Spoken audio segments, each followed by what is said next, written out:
Hey friends, have you ever heard things about God's character and nature and wondered, what does that really have to do with me? How does that apply to my daily life? Or even, what does that really mean? Well, if so, you're in the right place. Welcome to Good God Talks here on YouTube. We're in a series on knowing God, and that's exactly what we're talking about. Hit that subscribe button and make sure you turn on notifications so you won't miss any future episodes. And there's also a link with a bonus, completely free resource to help you figure out if you're truly hearing God's voice. It's called Did God Really Say? And it's available here in the show notes. You won't want to miss that either. And with that, let's jump into today's episode. Hey friends, it's Jen. Welcome to the podcast. We're in a series talking about knowing God, that we would get to know more closely, more intimately, aspects and attributes of God's character and nature. And this is helpful for us as we're seeking to hear his voice because he doesn't go against himself. What he talks with us about will always line up with his character and nature and what is written in the Bible. And it also helps us recognize him more quickly as we go about our daily lives. And in the last episode, we looked at how God is infinite in his perfection. And today we're talking about how God himself is just infinite. He's beyond measure. And I want to start us off with a quote from Jen Wilkin in her book, None Like Him. And she says, "Who has measured everything? God has. Who has measured God? No one." Paradoxically, he who is immeasurable is himself the measure of all things. And she points out a contrast between verses 12 and 13 of Isaiah 40.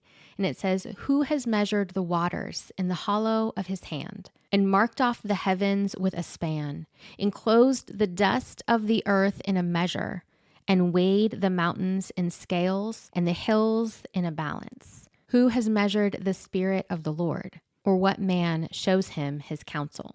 God, who is immeasurable, knows the measure of these things that are somehow smaller than God, yet still larger than we can even measure. And Isaiah 40 goes on into verse 15, and I'll read that verse in the New Living Translation. And it says, "For all the nations of the world are but a drop in the bucket. They are nothing more than dust on the scales. He picks up the whole earth as though it were a grain of sand." God is infinite and beyond measure. But one of the things that stuck out to me is how sometimes as humans, we can get stuck measuring the wrong things. It reminded me of how God was leading the Israelite people into the promised land, and Moses sends spies out to see what's going on in the land of Canaan. And this is recorded for us in Numbers chapter 13. And so starting in verse 1 and 2, it says, "The Lord spoke to Moses, saying, Send men to spy out the land of Canaan, which I am giving to the people of Israel." And so Moses sent the spies out with these instructions. See what the land is, if the people are weak or strong, if they're few or many, whether the land is good or bad, if the cities are camps or strongholds, whether the land is rich or poor, and if there are trees in it or not. Those are their instructions. And he ends with, "Be of good courage and bring some fruit of the land." So these men return after 40 days of spying out the land, and they tell Moses and all of the congregation that's gathered, "It flows with milk and honey. Here is the fruit, but there are fortified cities with large, strong people." And Caleb quiets the people and tells them and Moses, "Let's go up at once and occupy it, for we are able to overcome it." But the other men who went up with him speak against that plan. They're like, "No, we shouldn't do it. It's not going to go well for us." And in verse 33, we see these spies, these chiefs among the people, give measurements of themselves and of their enemies. And they say, "We seemed to ourselves like grasshoppers, and so we seemed to them." Continuing into Numbers 14, the congregation freaks out. They raise a loud cry. They weep that night. They start grumbling against Moses and Aaron. "Would that we had died in the land of Egypt, or would that we had died in this wilderness. Why is the Lord bringing us into this land to fall by the sword? Our wives and our little ones will become a prey. Would it not be better for us to go back to Egypt?" And then in verse 4, "And they said to one another, Let us choose a leader and go back to Egypt.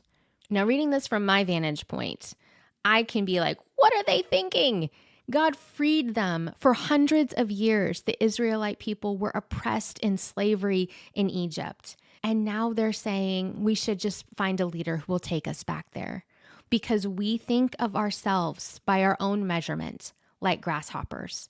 And so these people in this land must think of us like grasshoppers too, forgetting that God said that this was to be their promised land, that this was the land that He, their infinite, immeasurable God, was going to give to them.